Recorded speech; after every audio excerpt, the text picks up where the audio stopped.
ரொம்ப நன்றிண்ணா. ஃபர்ஸ்ட் ஸ்டூடெண்ட்ஸ்லாம் ஃப்ரீ. ஏப்பா நம்ம சொத்தா அது இறைவன் சொத்து. அதானே எனக்கு வந்து ஒரு ஃபர்ஸ்ட் 18 வயசுல இந்த ஆன்மீகத்தை பத்தி தெரிய வந்தது. எங்க அண்ணனும் சொல்லி கொடுத்தாங்க. அப்போ வந்து எனக்கு வந்து கொஞ்சமா சில விஷயங்கள் சொல்லி கொடுத்துட்டு இருந்தாங்க. தியானம் பண்ண சொன்னாங்க, மூச்சு பயிற்சி எல்லாமே சொல்லிட்டு இருந்தாங்க. எதுக்குன்னா இந்த ஞானத்தை டிராவல் இருந்தது, ஞானம் பெறணுங்கிறது. ஆனா அந்த ஞானம்னா தெரியாம இத்தனை நாள் போயிட்டு இருந்திருக்கேன் நானு. எனக்கு என்னன்னே தெரியல.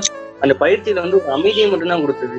சரி, அந்த ஞானங்கிற ஒரு விஷயத்த எனக்கு கொடுக்கல. இன்னைக்கு வந்து நீங்க சொல்லிருக்கீங்க, உண்மையுமே எல்லாரும் ஞானத்தாடின்னு சொல்லுவாங்களே, அது என்னன்னு சொல்ல மாட்டாங்க. நீங்க சொன்னதுக்கு அப்புறம் தான் ஒரு புரியுது. உண்மையுமே ஏத்துக்கக்கூடிய விஷயமா இருக்கு, மனசுபூர்வமா உணர்வுபூர்வமா ஏத்துக்கக்கூடிய விஷயமா இருக்கு. அந்த மாதிரி ஃபுல்லா ஈஸியா புரியுற மாதிரி இருக்கு. நல்லா ஃபர்ஸ்ட் ஆஃப் ஆல் நீங்க இந்த ட்ரைனிங்கோ இல்ல இந்த உபதேசம் எதுவோ வேணாலும் வச்சுக்கலாம். நம்ம இந்த பிரேக் டவுன் எனக்கு ரொம்ப பிடிச்சது. ஸ்டார்டிங்ல இருந்து நீங்க அந்த பேஸ்ல இருந்து ஸ்டார்ட் பண்ணி எப்பயுமே வந்து ஃபண்டமெண்டல் ஸ்ட்ராங்கா இருந்தாதான் வந்து அண்டர்ஸ்டாண்டிங் கரெக்டா இருக்கும்னு சொல்லுவாங்க கடைசி. ஸோ இந்த பிரேக் டவுன் எனக்கு ரொம்ப நல்லா பிடிச்சிருக்கு.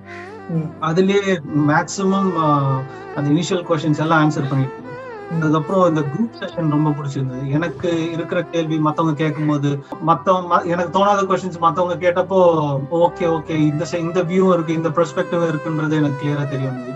ஓவராலாவே எனக்கு ரொம்ப ஹெல்ப்ஃபுல்லா இருந்தது செஷன். தேங்க்யூ. உங்க பேச்சை மிஸ் பண்ணக்கூடாதுன்னு தான் இப்போ ஒரு 100 கிலோமீட்டர்ஸ் டிரைவிங்ல கேட்டுட்டு வந்தேன். இது உண்மையில நீங்க உண்மையில உங்களோட இந்த சேவை எல்லா மக்களுக்கும் போய் சென்று சேரணும். அதான் என்னோட மிகப்பெரிய ஒரு ஆவல் தம்பி. ஏன்னா நேற்று கூட ஒரு மிகவும் பாதிப்பான வீடியோ பார்த்தேன். ஒரு கென்யால வந்து ஒரு தமிழர் போய் தமிழ் ட்ரெக்கிங் ஒரு வீடியோ பார்த்துருவீங்க எல்லாம். அங்க ஒரு குடிக்க தண்ணி இல்லாம, இது இன்னைக்கு கூட நீங்க சொன்னீங்க, அது மைண்ட்ல ஓடிட்டு இருக்கும்போது டக்குன்னு நீங்க சொன்னீங்க, ஆப்பிரிக்கால குடிக்க தண்ணி இல்லாம இருக்காங்க பாத்துனீங்க. நான் எப்ப எதை யோசிக்கிறேன்னா நீங்க டக்குன்னு அதை சொல்லிடுறீங்க. அந்த மிராக்கள் எனக்கு என்னன்னு தெரிய மாட்டேன். கேள்வியோட வருவேன், நீங்க கேள்வி கேட்காம பதில் சொல்லிடுவீங்க. அது ஒரு மிராக்கள். கருணைக்கு மறுபடியும் நன்றி தெரிவிச்சுக்கிறேன். நன்றி. இறைவன் கருணை தான். நம்ம கருணை காட்டுறதுக்கு யாரு? எங்க அப்பனோட கருணை தான். அப்பா வழி நடத்துறாரு. நம்ம ஒண்ணும் கிடையாது. பாடியே கிளீன் பண்ணி வச்சிருக்கோம், சுத்தமா வச்சிருக்கோம். அவர் அவ்வளவுதான். நம்ம ஒண்ணுமே கிடையாது. இதை ஒவ்வொருத்தரும் அடைய முடியும். அதுக்கு உண்டான வேலையை தான். என்னன்னா இப்ப நான் ஆசிரமத்துக்கு வரலாமா? இப்ப நீ கிளாஸ் அட்டெண்ட் பண்ணிட்டா வரக்கூடாது நீங்க, அதனால கேக்குறேன். வந்து ஒரு ஆசிரியர் அண்ணனை பார்க்க வரதுல என்னடா, எப்பனாலும் வாடா. நான் எதுக்கு வர வேணான்றா? உனக்கு வரவே வேணாம் சொல்லப்பா. இவர்கிட்ட ஏதாவது இருக்குமோ, இவர்கிட்ட இன்னும் ஏதாவது இருக்குமோ, இவர்கிட்ட இன்னும் ஏதாவது இருக்குமோனே நீங்க சுத்திட்டு இருக்கீங்க. உண்மை என்ன? உங்களுக்குள்ள தேடுறது. நீங்க என்னையவே பாத்துட்டு இருக்கீங்க, உங்களை எப்ப பாப்பேன், அதனால வர வேணான்னு. மத்தபடி எப்ப நீ வந்து பாக்கலாம். ரொம்ப தேங்க்ஸ். வேற ஒன்னும் சொல்றது இல்லை பிரதர். இந்த ஒரு ஞானியை நான் ஒரு ஞானின்னு ஒத்துக்க மாட்டாங்க. ஆனா இப்போ ஸ்டார்டிங்லேயே இவ்வளவு இன்டராக்ட் பண்ற அளவுக்கு இனிமேலாம் வளர்ந்துட்டீங்கன்னா அவங்க இன்டராக்ட் பண்ண முடியாது. ஏன்டா அப்படிலாம் எடுத்துக்கிறேன்? 4 கையா 7 காலா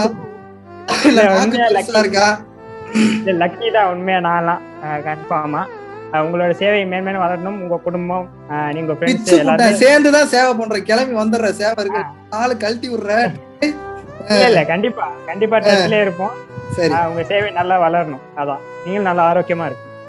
10 வருஷம் முன்னாடி பல கஷ்டம் இருந்தது. ஆனா நிம்மதியா தூக்கம், சந்தோஷமா இருந்தேன், நிம்மதியா இருந்தேன். 10 வருஷத்துக்கு அப்புறம் நல்ல வசதி, நல்ல ரொம்ப என்ன சொல்றது, தேவையானதெல்லாம் கிடைச்சது. ஆனா நான் வாழ்க்கைய வந்து என்ன பண்ணிட்டேன்னா இன்னைக்கு தெரிஞ்சதுக்கு அப்புறம் சொல்றேன். எனக்கு ஒரு 10 வருஷமா ஒரு டவுட். அந்த டவுட் இன்னைக்குதான் வந்து பார்த்தீங்கன்னா ஆன்சர் கிடைச்சது எனக்கு. ஃபர்ஸ்ட் நான் அதை அட்டெண்ட் பண்ணுவேன்னு நினைக்கவே இல்லைங்கண்ணா. எப்படி என்ன சொல்றேன்னே தெரியல. நானும் எங்கெங்கயோ தேடி, அதுக்கப்புறம் கடைசியா வந்து இன்னைக்குதான் அது வந்து அந்த பதில் கிடைக்கணும் அப்படின்னு இருந்திருக்கேங்கண்ணா. ரொம்ப ஹாப்பியா இருக்கேன் இன்னைக்கு. ஃபாலோ பண்ணுவாங்க. ரொம்ப நன்றி. ரொம்ப ரொம்ப ரொம்ப சந்தோஷமா இருக்கு. ஏன்னா ரொம்ப நாள் தேடி கொண்டிருக்க ஒரு விஷயத்த பத்தி நான் எனக்கு தெரிஞ்சு கொண்டது ரொம்ப சந்தோஷமா இருக்கு. அண்ட் என்ன சொல்றது, நிறைய பயிற்சி செய்யணும், நிறைய விஷயங்கள மனசை வந்து பக்குவப்படுத்தி நிறைய அடையணும்ன்றது ரொம்ப சந்தோஷமா இருக்கு. ரொம்ப நன்றி. என்னன்னா நான் ரொம்ப டிஸ்டன்ஸ்ல இருக்கேன்னா நான் இலங்கையில இருந்து கதைக்கிறதுனால எனக்கு இங்க அவ்வளவு ரிசோர்ஸ் ஒண்ணும் இல்லை. பட் உங்களோட வீடியோஸ் வந்து பார்க்கறது ரொம்ப ரொம்ப சந்தோஷம். ரொம்ப விளங்கிச்சு. ஏன்னா நிறைய விஷயங்கள் பார்த்துருக்கேன், உங்களோட வீடியோஸும் பார்த்துருக்கேன், நிறைய விஷயம் கேட்டிருக்கேன். ஏதாவது ஒரு விஷயம் வந்து எங்கேயாச்சும் ஒரு பிளாக்ல போய் நிற்கும். இப்ப இன்றைக்கு வந்து ரொம்ப ரொம்ப கிளியர் ஆச்சு. ஆனா என்னன்னா இன்னைக்கு வந்து ஒரு கம்ப்ளீட்டான செஷனா இருந்துச்சு.